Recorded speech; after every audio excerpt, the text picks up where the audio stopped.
بسم اللہ الرحمن الرحیم۔ السلام علیکم۔ میرا نام پلوشہ ہے۔ میں آج اپنی زندگی کا سب سے بڑا بوجھ اتارنے جا رہی ہوں۔ وہ بوجھ جو میری زندگی میں موجود ہر دکھ اور ہر پریشانی سے زیادہ بھاری ہے۔ اس وقت میں عمر کے اس حصے میں ہوں جب انسان خود عزت کے ساتھ اپنی آخری آرام کے لیے دعا کرتا ہے، مگر مجھے تو جینے اور مرنے دونوں سے ڈر لگتا ہے۔ اگر میرا ایک مسلمان گھرانے سے تعلق نہ ہوتا تو میں وصیت کر دیتی کہ مجھے مرنے کے بعد بے شک جلا دیا جائے مگر قبر میں نہ دفنایا جائے، کیونکہ میں نے ایک ایسا ظلم کیا ہے جس کی معافی ممکن نہیں۔ میں نے سرحد کے نہایت امیر گھرانے میں جنم لیا، شکل و صورت میں بے مثال اور انمول تھی۔ میری شادی بھی ایسے خاندان میں ہوئی جو دولت اور عزت میں ہم سے زیادہ تھے۔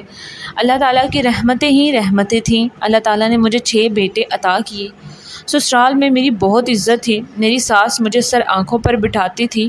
مجھے اپنے بچوں میں رضا سب سے پیارا تھا۔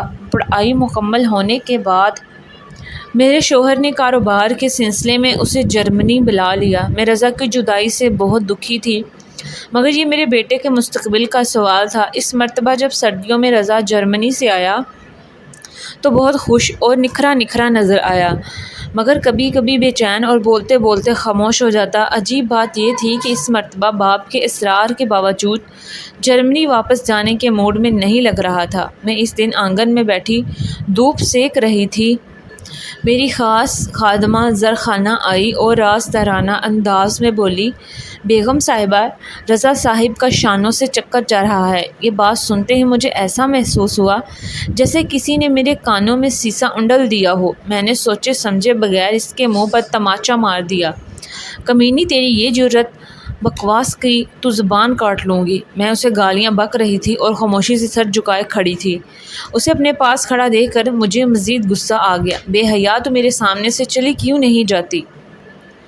میرے ان الفاظ کے جواب میں اس نے آہستہ سے کہا، مالکن یہ سچ ہے۔ اس کی بات پر مجھے دوبارہ جلال آ گیا۔ دل میں آیا کہ اس کے ٹکڑے ٹکڑے کر دوں، مگر میں نے اسے جکڑ دیا اور وہاں سے روانہ کر دیا۔ شانوں کا باپ ہمارے گھر ملازم تھا اور شانوں کی ماں بھی ہمارے گھر صفائی وغیرہ کے لیے آتی تھی۔ شانوں ماں باپ کی اکلوتی تھی اور شانوں تھی ہی بہت خوبصورت۔ گندمی رنگت، لمبے بال، بڑی بڑی کالی آنکھیں، گلابی ہونٹ اور گال پر چھوٹا سا سیاہی مائل گوشت کا ابرا جیسے تل نہیں کہا جا سکتا تھا کیونکہ یہ تل سے بڑا تھا، لیکن شانوں کی خوبصورتی میں اضافہ کرتا تھا۔ شانوں کی واحد بدقسمتی یہ تھی کہ وہ ایک غریب ملازم کی بیٹی تھی، اور دوسری خرابی میرے بیٹے رضا کے ذہن میں تھی۔ مجھے اپنے بیٹے کی عقل پر حیرت تھی جو ایک نوکر کی شادی شدہ بیٹی کا دیوانہ ہو گیا تھا۔ شانوں کے ماں باپ نے اس کی آگ لگانے والی خوبصورتی کے ڈر سے اپنے خاندان میں کسی بیمار بڈھے سے اس کی شادی کر دی تھی۔ مجھے یاد ہے جب وہ شادی کے بعد آئی تھی تو میں نے اس کی ماں سے کہا تھا کہ اس کے لیے تمہیں بیمار بڈھا ہی ملا تھا۔ جواب میں ماں کی بجائے شانوں نے کہا، مالکن وہ بہت اچھا ہے، میرا بہت خیال رکھتا ہے۔ میں نے کہا تھا، اچھا پھر تو ٹھیک ہے۔ اور اب زرخانہ کیا بیہودہ بات کر رہی تھی۔ اس واقعے کو بھی ایک ہفتہ بھی نہ گزرا تھا کہ ایک دوپہر میرا پیارا بیٹا رضا شانوں کا ہاتھ پکڑے میرے سامنے آ کھڑا ہوا۔ اماں، میں اس کے بنا نہیں رہ سکتا۔ میں نے شانوں سے شادی کرنے کا فیصلہ کیا ہے۔ میں نے اس کے شوہر اس بڈھے سے بات کر لی ہے۔ بچہ ہونے کے بعد وہ اسے طلاق دے دے گا، پھر یہ عدت کے دن یہیں گزارے گی، پھر میں اسے نکاح کر لوں گا۔ آپ اسے اپنے ساتھ رکھیں، کسی اور کو بھی اس کی خبر نہ ہو۔ میں شادی کے بعد اسے اپنے ساتھ جرمنی لے جاؤں گا۔ اس کے لہجے کا استحکام مجھے حیران کر گیا تھا۔ میں نے شانوں کی طرف دیکھا، وہ بالکل خاموش کھڑی تھی۔ اس گفتگو کے دوران اس نے ایک مرتبہ بھی آنکھیں اوپر نہیں اٹھائی تھی۔ رضا پیار سے بولا، ماں، کیا آپ میرے لیے اتنا بھی نہیں کریں گی؟ رضا نے بڑی محبت اور امید بھرے لہجے میں سوال کیا۔ اسے میری کیفیت کا اندازہ نہیں تھا۔ میں نے خود کو سنبھالتے ہوئے کہا، کیوں نہیں، تمہارے لیے جان بھی دے سکتی ہوں، تم فکر مت کرو۔ رضا میری بات سن کر گویا کھل اٹھا تھا۔ اس نے جھک کر میرے ہاتھ چومے اور شانوں سے مخاطب ہوا، اب تم ہر وقت اماں کے ساتھ رہنا۔ یہ تمہارا ایسے خیال رکھیں گی جیسے میرا خیال رکھتی ہیں۔ یہ کہہ کر وہ کمرے سے باہر چلا گیا۔ اس کے جانے کے بعد میں نے نفرت کے ساتھ شانوں کے بالوں کو پکڑ کر جھٹک دیا اور کہا، بس ذات، تجھے تھوڑی سی بھی شرم نہیں آئی؟ بے غیرت، تو ایسی عورت ہے۔ وہ تکلیف کے سبب کرانے لگی اور روتے ہوئے بولی، بیگم صاحبہ، یہ سب آپ کے بیٹے کا قصور ہے۔ میں نے تو کبھی اپنے شوہر کے علاوہ کسی مرد کے بارے میں سوچا تک نہیں۔ آپ لوگ بڑے اثر و خوض والے ہیں، آپ لوگ جو چاہو کر سکتے ہو۔ رضا صاحب میرے شوہر سے زبردستی زبردستی طلاق دلوا رہے ہیں۔ میں نے انہیں بتایا بھی تھا میں امید سے ہوں، مگر ان پر کسی بات کا اثر نہیں ہوا۔ میں بھلا کیا کر سکتی تھی؟ شانو کی باتوں سے صاف عیاں تھا اسے اپنے شوہر سے بہت پیار ہے۔ اس بات پر بھی مجھے اپنے بیٹے کی توہین کا احساس ہوا۔ پھر میں نے سوچا یہ فریب کر رہی ہے۔ میں نے اسے جکڑتے ہوئے کہا، چل بس ذات، میں تجھے پھر دیکھوں گی۔ میں نے اس سے برابر والے کمرے میں جانے کو کہا۔ پھر میں رضا کے پاس گئی اور رضا سے کہنے لگی، بیٹا مجھے تم سے ایسی بے وقوفی کی امید نہ تھی۔ اس وقت میں تمہیں اس 2 ٹکے کی نوکرانی کے سامنے کچھ نہ کہہ سکی تھی، مگر اب اتنا تو سوچو، اگر تمہارے اور بھائیوں کو معلوم ہوگا تو وہ کیا سوچیں گے؟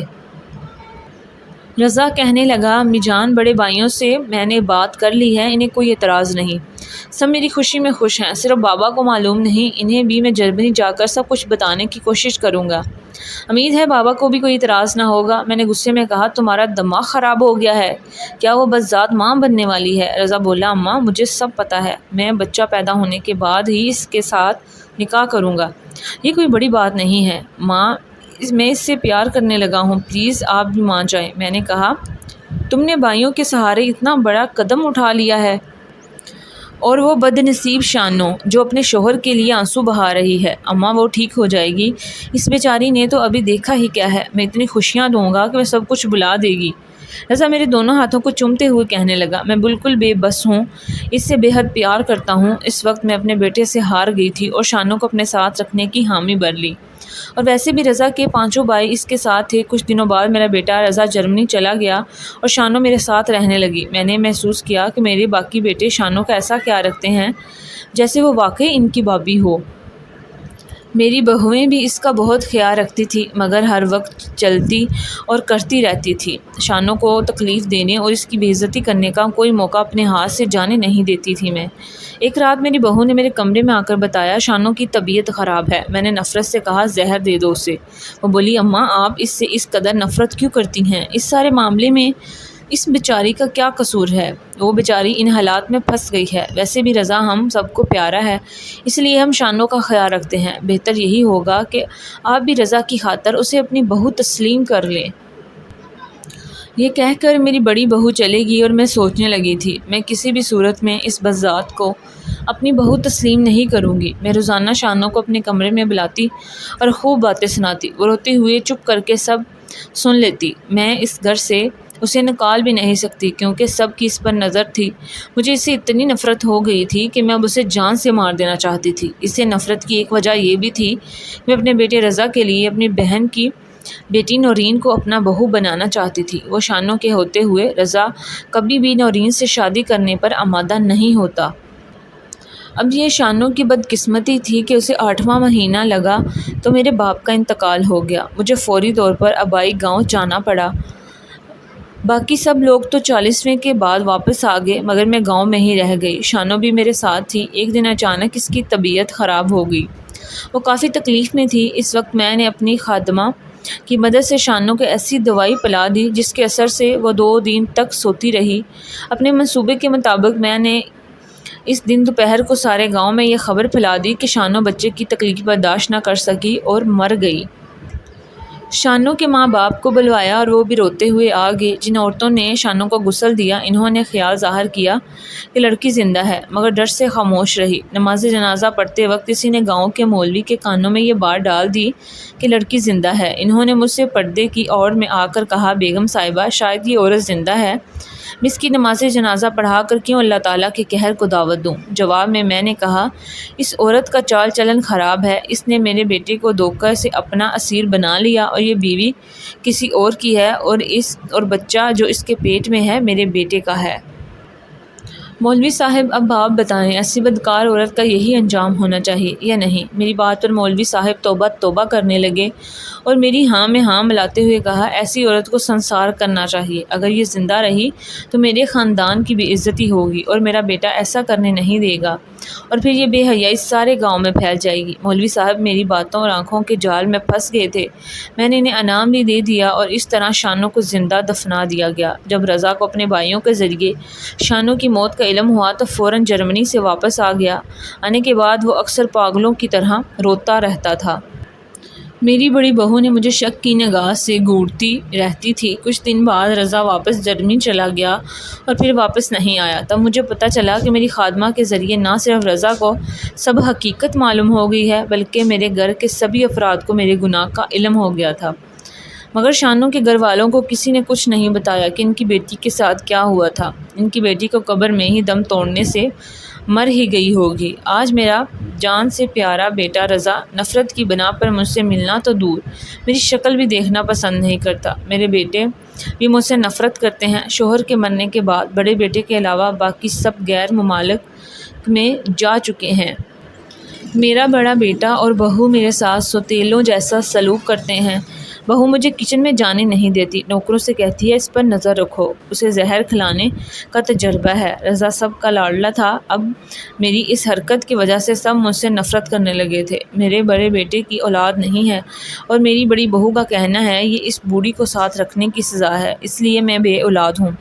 میں ظاہری طور پر بالکل صحت مند تھی مگر کسی بھی کمرے میں سو نہیں سکتی تھی، کھلے آسمان تلے سونے سے ہی بھی دم گھٹتا تھا۔ نیند کے انجیکشن لگانے کے باوجود مجھے نیند نہیں آتی۔ اس بات کو 30 سال بیت چکے ہیں۔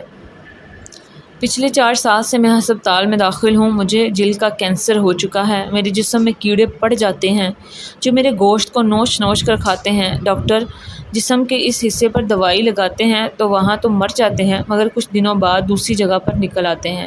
میں موت کا انتظار کر رہی ہوں مگر موت بھی نہیں آ رہی، مجھے کوئی بھی ملنے نہیں آتا۔ دن رات توبہ استغفار پڑھتی ہوں، رو رو کر اللہ تعالیٰ سے معافی مانگتی ہوں، میرے اللہ مجھے معاف کر دے، مگر یہ گناہ بہت بڑا ہے۔ ویسے بھی اللہ تعالیٰ فرماتے ہیں کہ میں اپنے حق کو معاف کر سکتا ہوں مگر اپنے کسی بندے کے ساتھ کیا ہوا ظلم معاف نہیں کرتا جب تک وہ بندہ خود معاف نہ کر دے۔ مگر میں معافی مانگنے کے لیے شانوں کو کہاں سے لاؤں؟